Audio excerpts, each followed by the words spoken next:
nuestra sociedad exige profesionales con elevada capacitación humanística, científica y tecnológica que permite enfrentar con éxito estos retos.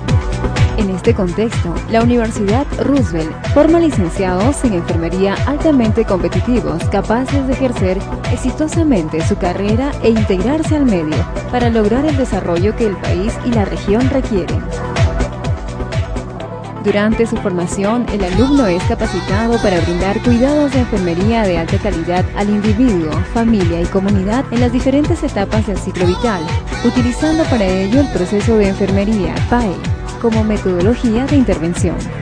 Es formado en la programación, ejecución y evaluación de programas de salud, administración de servicios de enfermería hospitalarios o periféricos de acuerdo a las políticas de salud y de la institución. Organiza y gerencia de empresas privadas de servicios especializados. Tiene la capacidad de realizar estudios de investigación en enfermería, brindar consultoría y asesoría sobre aspectos de su competencia, realizar atenciones de emergencias y desastres. Conoce las normas y la dinámica en los establecimientos que conforman el Sistema Nacional de Salud. Posee capacidad de liderazgo y trabajo en equipo. Maneja técnicas y procedimientos necesarios para el cuidado general y específico de enfermería.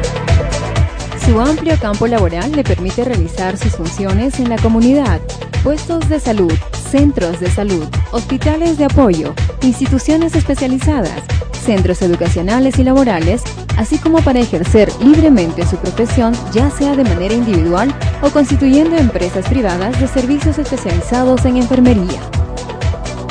La Universidad Roosevelt no solo se preocupa por la formación académica de sus alumnos, sino también de personas con vocación de servicio, educando profesionales con calidad humana, que reconocen el derecho a la vida y salud, que aplican los principios éticos y morales que la profesión exige.